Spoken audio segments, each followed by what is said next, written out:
রাত 12টার পর এশার সালাত আদায় করা যায় কিনা, এটা অনেকেই জানতে চান।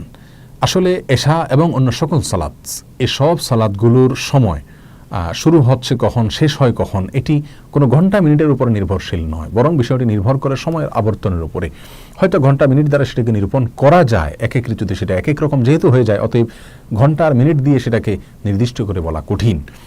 এশার সালাতের বিষয়ে বলবো যে এশার সালাতকে আমরা 3 ভাগে ভাগ করতে পারি। এশার সালাতের যে ওয়াক্ত, সেটার একটা অংশ আছে যে অংশে এশার সালাত আদায় করা উত্তম ওয়াক্ত, ভালো। আরেকটা হলো জায়েজ, অর্থাৎ যে ওয়াক্তের ভিতরে, যে সময়ের ভিতরে এশার সালাত আদায় করলে জায়েজ হবে, উত্তম না হলেও। আরেকটা হলো অনুত্তম সময়, মাকরুহ ওয়াক্ত বলতে পারি, সেটা হলো যে সময়ের ভিতরে এশার সালাত পড়া উচিত নয়, বিশেষ কোনো ওজর ছাড়া সে সময় পর্যন্ত এশাকে বিলম্ব করা উচিত নয়। তাহলে 3টি ওয়াক্ত আমরা পেলাম।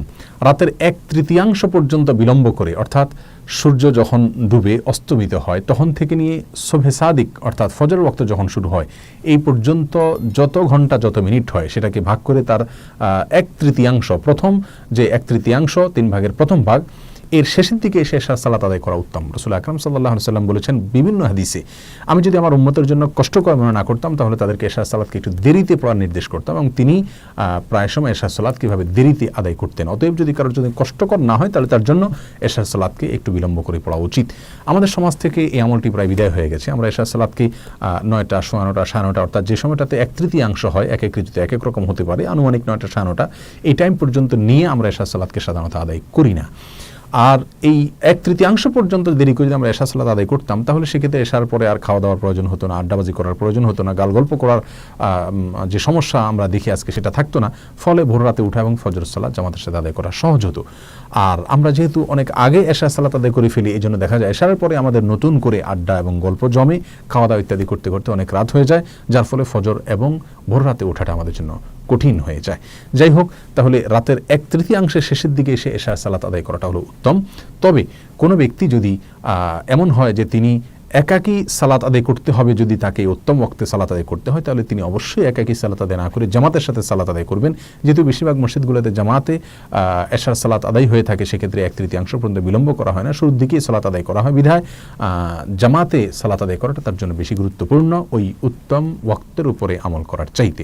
তিনি অবশ্যই জামাতের সাথে সালাত আদায় করবেন। তাহলে এটা গেল এশার উত্তম ওয়াক্ত, 1/3 পর্যন্ত বিলম্ব করে পড়া। 1/3 থেকে নিয়ে মধ্যরাত পর্যন্ত যদি কেউ দেরি করে তো সেটাও জায়েজ আছে, অর্থাৎ সেটা জায়েজ ওয়াক্ত, এই পর্যন্ত দেরি করা যাবে। মধ্যরাতটা রাত 12টাও হতে পারে, কোনো ঋতুতে একটু আগেও হতে পারে, একটু পরেও হতে পারে, বাকি আনুমানিক 12টা বা তার আগে পরে সামান্য এদিক সেদিক হতে পারে। এই সময়টাতে মধ্যরাত হয়ে থাকে বেশিরভাগ ক্ষেত্রে। অতএব আমরা 12টাকে নির্দিষ্ট না করে কয় ঘন্টা হচ্ছে সূর্য ডুবা থেকে নিয়ে সুবহে সাদিক পর্যন্ত তার ঠিক মাঝামাঝি যে জায়গাটা, সে পর্যন্ত এশার সালাত পড়তে পারবো, সেটাই আমরা জেনে রাখি। এগুলো এশার সালাতের জায়েজ ওয়াক্ত।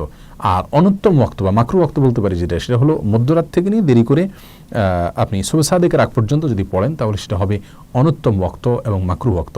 যদি কোনো ব্যক্তি বিশেষ কোনো ওজরের কারণে, বিশেষ কোনো সমস্যায় পড়ে গিয়ে যদি মধ্যরাতের পরে পড়েন তাহলে ইনশাল্লাহ তিনি ভৎসনার উপযোগী হবেন না, বরং তার সালাত সঠিকভাবে হয়ে যাবে এবং তিনি অনুত্তম করছেন সেটা বলা যাবে না, কারণ তিনি ওজরের শিকার হয়েছেন বা কোনো সমস্যার শিকার হয়েছেন, অতএব তার জন্য জায়েজ আছে। কিন্তু যদি কোনো ওজর ছাড়া অলসতা করে বিলম্ব করেন এবং সেটা বিলম্ব করতে করতে মধ্যরাতের পরে চলে যায়, সুবহে সাদিকের আগ পর্যন্ত এই সময়ের ভিতরে শেষ 1/3 ভিতরে যদি তিনি করেন তাহলে সেক্ষেত্রে অনুত্তম হবে, মাকরুহ হবে। তবে এক্ষেত্রে তার সালাত ইনশাল্লাহ আদায় হয়ে যাবে। তাহলে এশার সালাত মূলত একেবারে মাগরিবের ওয়াক্ত যখন শেষ হয় তখন থেকে নিয়ে শুরু করে ফজরের ওয়াক্ত যখন শুরু হয় তার আগ পর্যন্ত পুরোটাই এশার ওয়াক্ত। তবে প্রথম 3 ভাগের প্রথম ভাগে করা উত্তম, আর মধ্যভাগ পর্যন্ত করা জায়েজ, আর তারপরে করা হলো অনুত্তম। অবশ্য নিরুপায় ব্যক্তি হলে তার জন্য শেষ ভাগেও করা জায়েজ আছে। আল্লাহ সুবহানাহু ওয়া তাআলা আমাদের সকলকে প্রত্যেকটি ইবাদতকে সঠিকভাবে যথাযথ উপায়ে সুন্দরভাবে পালন করার তৌফিক দান করুন। জাযাকুমুল্লাহু খায়রা। আসসালামু আলাইকুম ওয়া রাহমাতুল্লাহি ওয়া বারাকাতুহু।